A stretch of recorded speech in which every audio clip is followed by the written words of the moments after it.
श्री गुरु के चरणों में 12वां प्रणाम करते हैं, मेरा प्रणाम स्वीकार करें। माँ गौरी के चरणों में प्रणाम करते हैं, मेरा प्रणाम स्वीकार करें। और सारी शिष्या बहना लोग को भी नमस्कार करते हैं। अपना प्यार दुलार ऐसे ही बनाए रखें। ढोल झाल बाजे लागल, चारा चा सुनाए लागल। ढोल झाल बाजे लागल, चारा चा सुनाए लागल। अब नइखे लागत घरावा में मानावा, चारे चा में चली सासुजी। अब नइखे लागत घरावा में मानावा, चारे चा में चली सासुजी।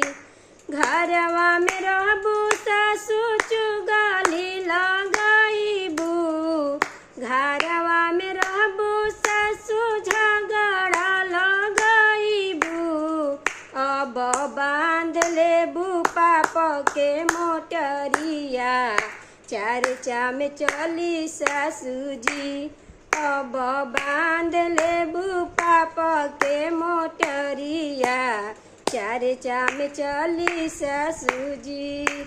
चार चा में जइबू सासु गाईबू बजाइबू, चार चा में जइबू सासु गाईबू बजाइबू।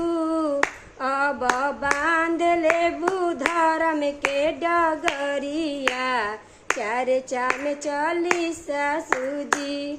अब धई लेबू धर्म के डगरिया, चार चा में चली सासुजी।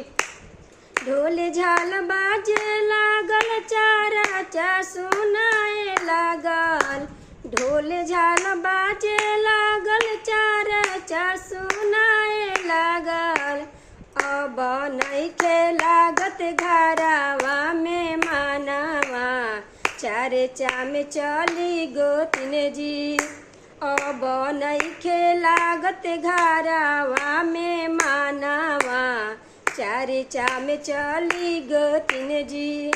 घरवा में रहबू गोतिन झगड़ा लगाईबू, घरवा में रहबू गोतिन अलग कराईबू।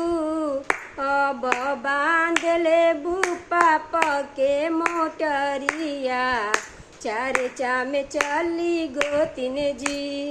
अब बांध लेबू पाप के मोटरिया, चार चा में चली गोतिन जी।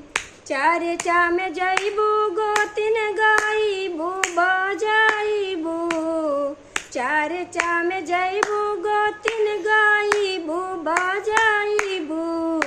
अब धई लेबू धर्म के डगरिया, चार चा में चली गोतिन जी। अब धई लेबू धर्म के डगरिया, चार चा में चली गोतिन जी। जय भोलेनाथ की जय।